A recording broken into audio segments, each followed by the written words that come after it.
क्षमा और कड़वाहट।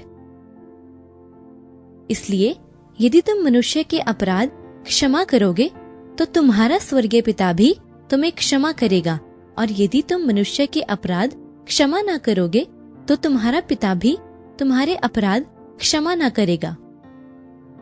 तब यीशु ने कहा, हे पिता, इन्हें क्षमा कर, क्योंकि ये जानते नहीं कि क्या कर रहे हैं। यीशु ने कहा, मैं भी तुझ पर दंड की आज्ञा नहीं देता, जा और फिर पाप न करना। मैं वही हूँ जो अपने नाम के निमित्त तेरे अपराधों को मिटा देता हूँ और तेरे पापों को स्मरण न करूंगा। धन्य है वे जो दयावंत हैं, क्योंकि उन पर दया की जाएगी। क्योंकि मैं उनके अधर्म के विषय में दयावंत होऊंगा और उनके पापों को फिर स्मरण न करूंगा। तब पतरस ने पास आकर उससे कहा, हे प्रभु, यदि मेरा भाई अपराध करता रहे तो मैं कितनी बार उसे क्षमा करूं?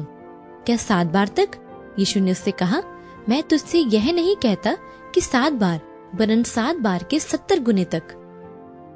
यदि हम अपने पापों को मान लें तो वह हमारे पापों को क्षमा करने और हमें सब अधर्म से शुद्ध करने में विश्वास योग्य और धर्मी है।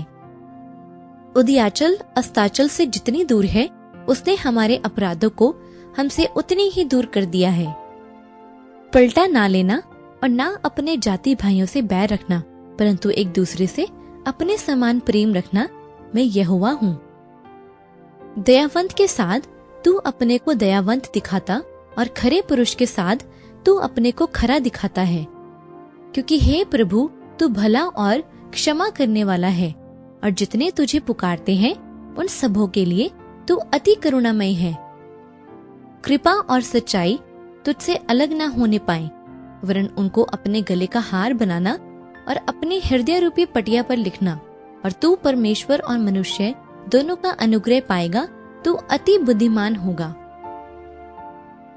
उसी प्रकार यदि तुम में से हर एक अपने भाई को मन से क्षमा न करेगा तो मेरा पिता जो स्वर्ग में है तुमसे भी वैसा ही करेगा।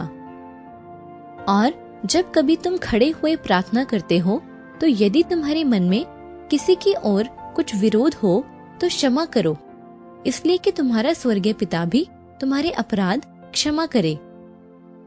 दोष मत लगाओ तो तुम पर भी दोष नहीं लगाया जाएगा, दोषी न ठहराओ तो तुम भी दोषी नहीं ठहराए जाओगे। क्षमा करो तो तुम्हारी भी क्षमा की जाएगी। और एक दूसरे पर कृपाल और करुणामय हो, और जैसे परमेश्वर ने मसीह में तुम्हारे अपराध क्षमा किए, वैसे ही तुम भी एक दूसरे के अपराध क्षमा करो। और यदि किसी को किसी पर दोष देने को कोई कारण हो तो एक दूसरे की सह लो और एक दूसरे के अपराध क्षमा करो। जैसे प्रभु ने तुम्हारे अपराध क्षमा किए, वैसे ही तुम भी करो। और ध्यान से देखते रहो, ऐसा न हो कि कोई परमेश्वर के अनुग्रह से वंचित रह जाए या कोई कड़वी जड़ फूटकर कष्ट दे और उसके द्वारा बहुत से लोग अशुद्ध हो जाएं।